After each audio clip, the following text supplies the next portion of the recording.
नमस्कार दोस्तों, स्वागत है आपका। कैसा है ये बंधन अनजाना भाग 9 में।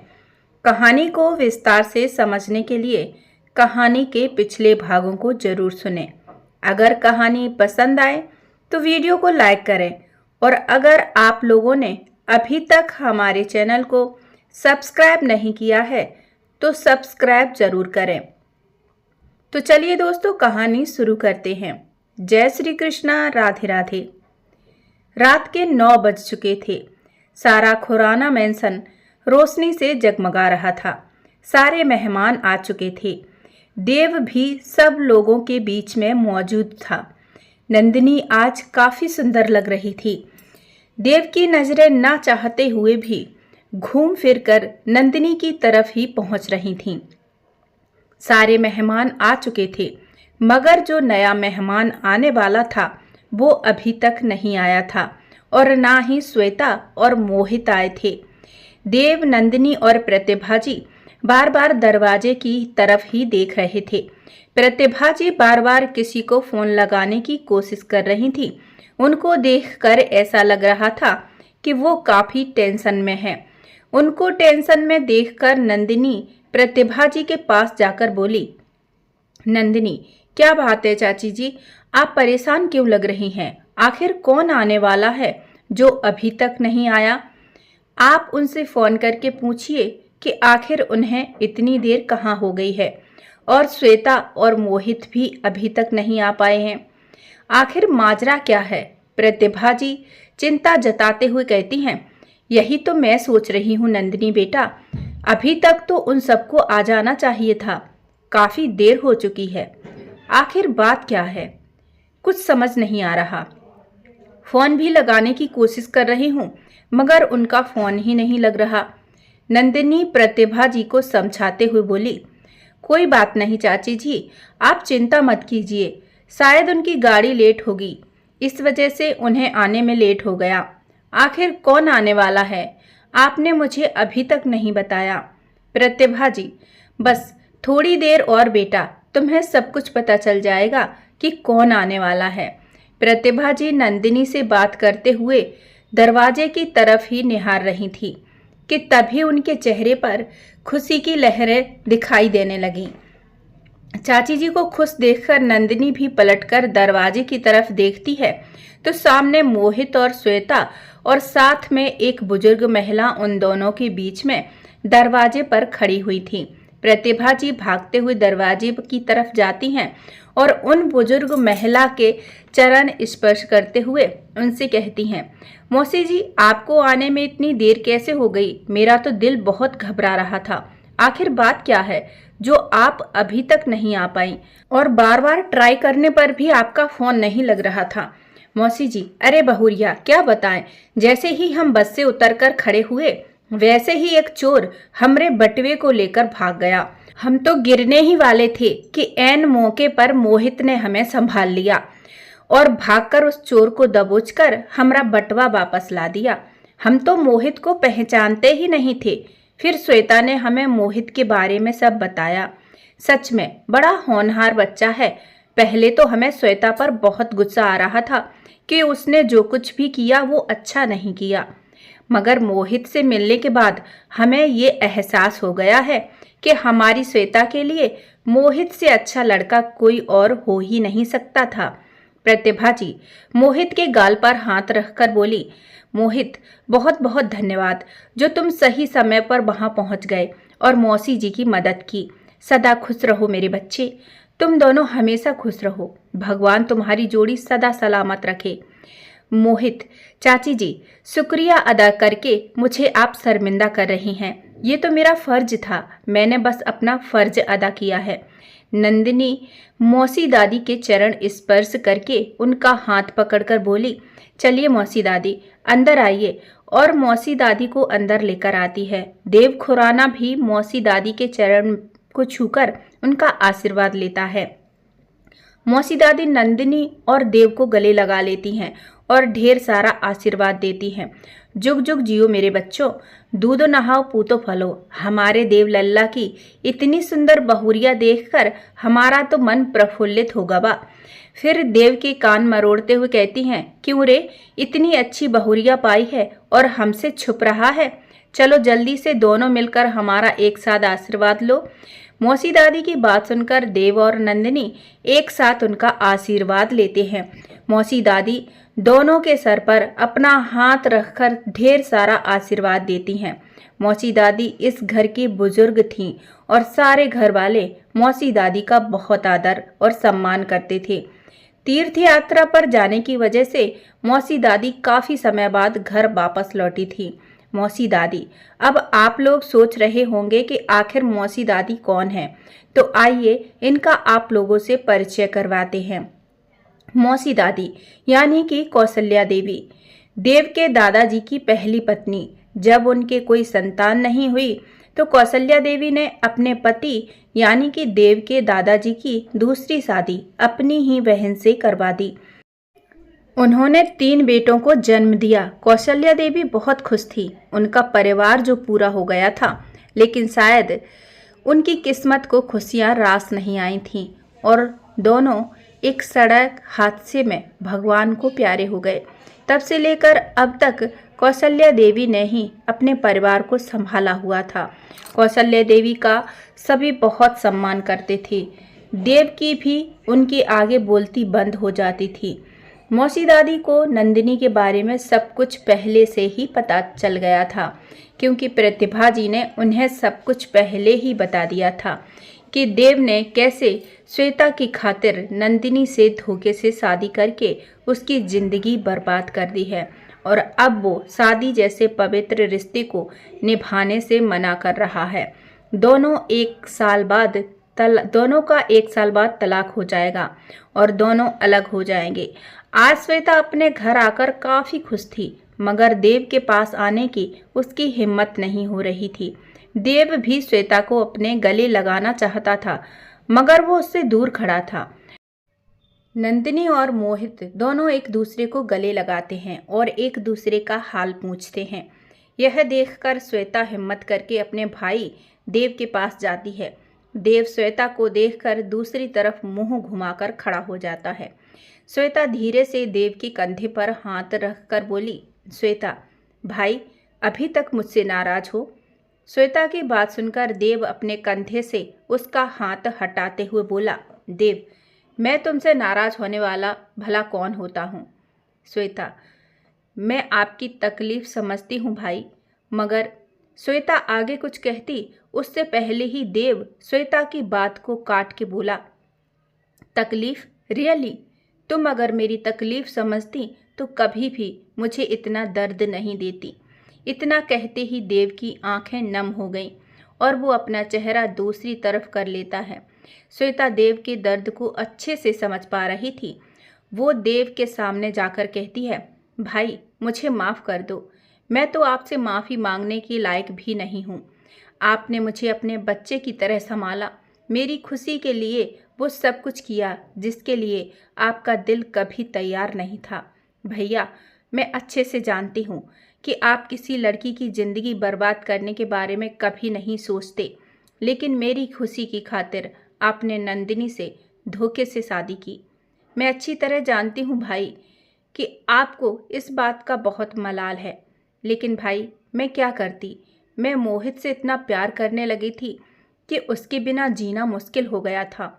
मैं उसके सिवा और किसी के बारे में कभी सोच ही नहीं पाती। एक बार खुद को मेरी जगह रखकर सोचिए भाई, अगर मेरी जगह आप होते तो क्या करते? भाई आपको इस बात का एहसास तब होगा जब आप किसी लड़की से प्यार करने लगोगे, उसके बिना जी नहीं पाओगे। श्वेता की बात सुनकर देव श्वेता की तरफ देखकर बोला, ऐसा कभी नहीं होगा। तभी उसकी नज़र नंदिनी पर पड़ती है जो कि मोहित से बात कर रही थी। वो उसे एकटक निहारने लगा और निहारता भी क्यों ना, आज नंदिनी लाल साड़ी में लग ही इतनी खूबसूरत रही थी। श्वेता ने जब अपने भाई की नज़रों को नंदिनी पर काफ़ी देर टिका देखा तो वो समझ गई कि नंदिनी की खूबसूरती का असर भाई पर होने लगा है। श्वेता मुस्कुराते हुए बोली, भाई कहाँ खो गए? आपको देखकर लगता है कि आपकी नज़रें आपका साथ नहीं दे रही हैं। श्वेता की बात सुनकर देव अपनी नज़रें नंदिनी से हटा लेता है और हकलाते हुए बोला, जे जे जैसा तुम सोच रही हो ना वैसा कुछ नहीं है। श्वेता, अच्छा ठीक है, लेकिन पहले ये बताओ कि आपने मुझे माफ़ कर दिया कि नहीं? देव श्वेता के गाल पर हाथ रखकर बोला, पगली, मैं तुझसे नाराज ही कब था। हाँ, थोड़ा बुरा जरूर लगा था जब तूने मोहित के प्यार की खातिर अपने भाई का हाथ छोड़ दिया था, लेकिन तेरी खुशी मेरे लिए ज़्यादा मायने रखती थी। तू मोहित के साथ उस घर में रहना चाहती थी, तू खुश थी, तो मैंने भी अपने आप को समझा लिया। लेकिन अब जल्दी से अपने घर आ जा, तेरे बिना ये घर काटने को दौड़ता है। तूने मोहित से बात की, वो हमारे घर जमाई बनकर रहने को तैयार हुआ कि नहीं? देव की बात सुनकर श्वेता मोहित की तरफ देखने लगी। वो बहुत खुश था। श्वेता को पता था मोहित इस बात के लिए कभी तैयार नहीं होगा, लेकिन उसने अभी की सिचुएशन को समझते हुए देव से कहा, भाई, अभी मोहित को कुछ समय चाहिए ये सब सोचने के लिए। मैं पूरी कोशिश करूंगी उसे मनाने की। देव और श्वेता बातें कर रहे थे, तभी अनाउंसमेंट होती है, लेडीज एंड जेंटलमैन, आज हमारे बीच न्यू कपल एक बेहतरीन डांस करेंगे। तो मैं बुलाना चाहता हूँ स्टेज पर देव और नंदिनी खुराना। Please come. नंदिनी और देव अपना नाम सुनकर चौंक जाते हैं। इससे पहले कि वे दोनों स्टेज पर जाने से मना कर पाते, उससे पहले ही मौसी दादी की कड़क आवाज से दोनों घबरा गए। मौसी दादी, देव, नंदिनी, मुझे मेहमानों के सामने कोई तमाशा नहीं चाहिए। दोनों ने पीछे देखा तो मौसी खड़ी हुई थी, उन दोनों को घूरकर देख रही थी। दोनों ना चाहते हुए स्टेज की तरफ बढ़ने लगे। साथ ही साथ दोनों की धड़कनें भी तेज होने लगीं। नंदिनी मन ही मन सोचने लगी, माता रानी, आप मेरी और कितनी परीक्षाएं लोगी? मैं जितना इस खड़ूस इंसान से दूर रहने के बारे में सोचती हूँ, उतना ही इसके करीब आ जाती हूँ। मेरी रक्षा करो माँ। देव का भी यही हाल था। देव अपने मन में बोला, सुबह गलती से नींद में मेरा हाथ इसके ऊपर रख गया था तो मुझे कितना कुछ सुनाया था, और अब डांस के लिए उसे कैसे छूऊंगा। दोनों स्टेज पर पहुंचकर खड़े हो जाते हैं। तभी सभी लोग जोर जोर से सीटी बजाने लगते हैं, जिसमें देव के दोस्त भी शामिल थे। देव और नंदिनी को दूर दूर खड़ा देखकर मौसी दादी स्टेज पर जाकर दोनों का हाथ पकड़कर एक दूसरे को डांस करने के लिए कहती हैं। तुम दोनों तो ऐसे खड़े हो मानो एक दूसरे को छूने से तुम दोनों को 440 वोल्ट का झटका लग जाएगा। देव बुदबुदाया, सचमुच लग जाएगा मौसी दादी। अगर तुम दोनों की वजह से हमारे परिवार की हंसी हुई तो अच्छा नहीं होगा। इतना कहकर मौसी दादी गुस्से से नीचे उतर गईं। नंदिनी अपनी नज़रें नीचे करके खड़ी थी। गाना बजने लगा, धीरे धीरे से मेरी जिंदगी में आना, धीरे धीरे से दिल में समाना। देव ने एक हाथ नंदिनी की कमर पर रखा और दूसरे से नंदिनी का हाथ पकड़कर अपने कंधे पर रख लिया और उसका दूसरा हाथ अपने हाथ में लेकर डांस करने लगा। नंदिनी को बहुत ही अजीब लग रहा था।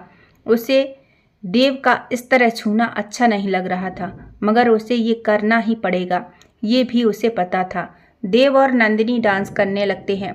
देव जैसे ही नंदिनी की कमर पर अपनी पकड़ मजबूत करता है, नंदिनी की नज़रें देव की नज़रों से टकराती हैं। दोनों डांस में इस तरह मस्त हो गए कि सब कुछ भूल गए। आज नंदिनी को देव का दिया धोखा बिल्कुल याद नहीं था। बस कानों में गाने की गूंजने की आवाज़, जिस्म में जोश भर रही थी। नंदिनी और देव डांस करते हुए एक दूसरे को ऐसे निहार रहे थे मानो दो जिस्म एक आत्मा हो, मानो भगवान ने दोनों को एक दूसरे के लिए ही बनाया हो, जैसे कब के बिछड़े आज यहाँ आके मिले हों। दोनों एक दूसरे की गहरी आंखों में खोते जा रहे थे। ऐसा लग रहा था मानो नंदिनी के होंठ देव के होंठों से मिलने को मचल रहे हों। देव का भी ठीक वैसा ही हाल था। उसे ऐसा लग रहा था मानो वो कोई सपना देख रहा हो, जैसे वो जन्नत की सैर कर रहा हो। देव का एक हाथ नंदिनी की कमर पर और दूसरा हाथ नंदिनी के हाथ में था। दोनों डांस करते हुए दोनों के सीने बार बार एक दूसरे से टकराते तो धड़कनें और तेज चलने लगती। दोनों की सांसें इतनी तेज थीं कि दोनों उसे महसूस कर रहे थे। गाना बजना बंद हो गया, मगर दोनों अभी तक होश में नहीं थे। दोनों ऐसे खड़े थे जैसे कोई मूर्ति हो, सीने एक दूसरे से मिले हुए। देव नंदिनी को, नंदिनी देव को देख रही थी। तभी तालियों की गड़गड़ाहट से सारा हॉल गूंजने लगा। तालियों की आवाज से दोनों होश में आते हैं और नंदिनी झटके से खुद को देव से अलग कर लेती है और इधर उधर देखने लगती है। जब वो देव की तरफ देखती है तो वो मुस्कुराकर उसे ही देख रहा होता है। नंदिनी अपने मन में, ये मुझे आज क्या हो गया था? मैं इस इंसान के इतने करीब कैसे चली गई? मुझे कुछ याद क्यों नहीं रहा कि ये एक धोखेबाज इंसान है जिसने मेरी जिंदगी बर्बाद कर दी है। इधर नंदिनी ये सब सोच रही थी और उधर देव का तो आज बुरा हाल था। देव अपने मन में, देव, इतना खूबसूरत एहसास मुझे अपनी पूरी लाइफ में नहीं हुआ। क्या था ये जो मुझे अंदर तक हिलाकर रख दिया? ऐसा एहसास पहले कभी नहीं हुआ। कुछ तो है इस लड़की में जो मैं इसकी ओर खिंचा चला जाता हूँ। दोनों इन्हीं ख्यालों में थे। तभी मौसी दादी बोली, अरे देव लल्ला, आज तो तुमने तो गजब ही कर दिया। स्टेज पर जाकर उन दोनों को गले लगाकर बोली, ठाकुर जी की कृपा तुम दोनों पर सदा बनी रहे। हे ठाकुर जी, इन दोनों की जोड़ी हमेशा बनी रहे। देव और नंदिनी मौसी दादी का आशीर्वाद लेकर बाकी घर वालों का आशीर्वाद लेते हैं। बाकी घर वाले तो देव और नंदिनी को देखकर अंदर से जल भुन रहे थे, लेकिन वहीं दूसरी तरफ प्रतिभा देवी, देव की बड़ी चाची, बहुत खुश थीं। उनकी खुशी का तो आज ठिकाना ही नहीं था। प्रतिभा देवी जी ने देव और नंदिनी को गले से लगा लिया और ढेर सारा आशीर्वाद दिया और अपनी आंखों में से काजल निकालकर देव और नंदिनी के कान के पीछे लगाते हुए बोली, तुम दोनों को किसी की नज़र न लगे। बहुत अच्छे लग रहे हो तुम दोनों। बस ऐसे ही एक दूसरे के साथ खुश रहा करो। श्वेता और मोहित भी देव और नंदिनी को मुबारकबाद देते हैं। श्वेता समझ चुकी थी कि भाई को नंदिनी से प्यार हो चुका है। श्वेता धीरे से देव के कान में फुसफुसाते हुए बोली, भाई, अब आपको पता चलेगा कि प्यार किस बला का नाम है। देव श्वेता की बात सुनकर सख्त लहजे में धीरे से आंख दिखाते हुए, बकवास बंद कर अपनी। ऐसा कुछ नहीं है जैसा कि तू सोच रही है, समझी? वो तो मैं बस मौसी दादी की बात का मान रखने के लिए ये सब कर रहा हूँ, समझी?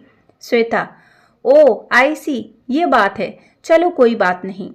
लगता है आप अभी खुद इस बात से बेखबर हैं कि आपको किसी से प्यार होने लगा है। देव श्वेता पर थप्पड़ दिखाते हुए बोला, देव, बकवास मत कर, वरना अब तू शादीशुदा हो चुकी है, वरना मैं अभी तेरी अकल ठिकाने लगा देता।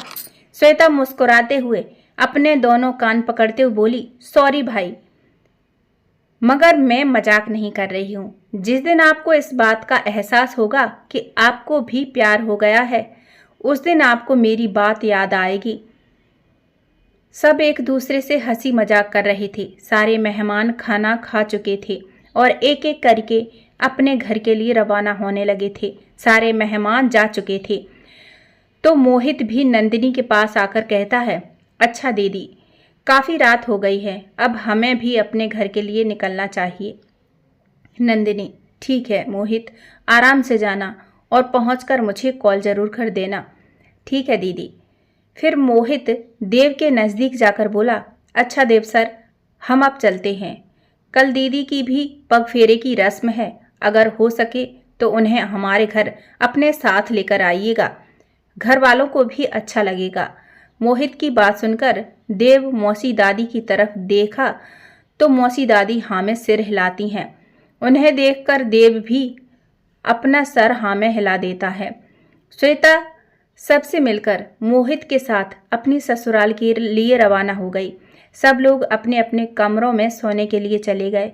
नंदिनी भी अपने कमरे में पहुंचकर कपड़े चेंज करने के लिए चेंजिंग रूम में चली गई, लेकिन देव अभी भी अपने कमरे में वापस नहीं आया था। देव बाहर तक श्वेता को छोड़ने आया और वहीं गार्डन में पड़ी बेंच पर बैठ गया। उसने गहरी सांस लेकर आसमान के चमकते तारों की तरफ देखा और मन ही मन अपने माँ पापा से बात करने लगा। माँ पापा, ये मेरे साथ क्या हो रहा है? कल तक जिस लड़की से मुझे चिढ़ आती थी उसे सामने देखकर मेरा पारा हाई हो जाता था। आज जी चाहता है कि मैं उसी को देखता रहूं। ये कैसा बदलाव है मेरे अंदर? क्या मैं सच में उससे प्यार करने लगा हूं? नहीं नहीं, ऐसा नहीं हो सकता। मैं कभी किसी से प्यार नहीं कर सकता। तभी आसमान में देखते देखते उसे नंदिनी का मुस्कुराता हुआ चेहरा नजर आता है। देव, क्यों बार बार मेरे सामने आती हो? क्यों मुझे चैन से जीने नहीं देती? चली जाओ यहाँ से, दूर हो जाओ मेरी नज़रों के सामने से। मुझे अब डर लगने लगा है तुमसे। मुझे डर है कि मैं सच में तुमसे प्यार न करने लगूं। मुझे डर है कि कहीं श्वेता की कही हुई बात सच न हो जाए। नहीं, मैं ऐसा नहीं होने दूंगा। मैं तुमसे कभी प्यार नहीं कर सकता। मैं अपने दिल को इतना कमज़ोर ही नहीं होने दूंगा कि तुम उस पर कब्जा कर सको। समझी तुम? चली जाओ यहाँ से, दूर हो जाओ मेरी नज़रों से, जाओ। देव अकेले में बड़बड़ा रहा था। तभी पीछे से कोई उसके कंधे पर हाथ रखता है।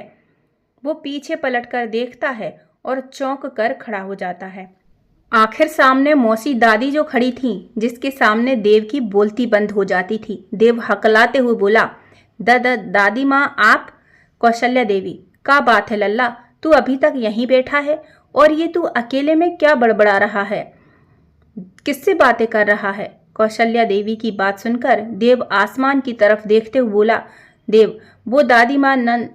वो कहते कहते रुक गया और सर झटक कर बोला, कुछ नहीं दादी माँ, बस ऐसे ही। कौशल्या देवी देव के कंधे पर हाथ रखकर बोली, देख लल्ला, हमें पता है कि तू किस परिस्थिति से गुजर रहा है। नंदिनी तुम्हारी पत्नी है और तुम उसके पति। तुमने उससे धोखे से शादी की है, ये तुमने बिल्कुल सही नहीं किया। लेकिन मैं ये भी अच्छी तरह से समझती हूँ कि ये तुमने जानबूझकर नहीं किया होगा। कभी कभी परिस्थितियाँ ऐसी पैदा हो जाती हैं कि इंसान मजबूर हो जाता है। अब तुम्हें अपनी गलती सुधारनी होगी। सही इंसान वही है जो समय रहते अपनी गलती सुधार ले। समझे तुम? जिस दिन तुम अपनी गलती सुधार लोगे उस दिन तुम्हारे दिल का बोझ भी अपने आप खत्म हो जाएगा। कौशल्या देवी की बात सुनकर देव हाँ में सर हिला देता है। कौशल्या देवी, अब जाओ लल्ला, रात बहुत हो चुकी है, अब तुम्हें अपने कमरे में जाकर सो जाना चाहिए। देव, जी दादी माँ। हाँ में सिर हिलाकर मौसी दादी को गुड नाइट बोलकर अपने कमरे की तरफ बढ़ जाता है। कौशल्या देवी अपने दोनों हाथ जोड़कर भगवान से ऊपर देखते हुए प्रार्थना करती हैं, हे भगवान, हमारे देव लल्ला ने अपनी जिंदगी में दर्द ही दर्द देखा है। अब उसके दर्द को कम कर दीजिए, उसके जीवन में प्यार के रंग भर दीजिए। तो दोस्तों, कैसी लगी आज की कहानी कमेंट में ज़रूर बताइएगा। अगर पसंद आई हो तो लाइक ज़रूर कीजिएगा। और हाँ, अगर अभी तक आप लोगों ने हमारे चैनल को सब्सक्राइब नहीं किया है तो सब्सक्राइब भी ज़रूर कर लें। और अगर पहले से ही चैनल को सब्सक्राइब करके रखा है तो उसके लिए आपका तहे दिल से धन्यवाद करती हूँ।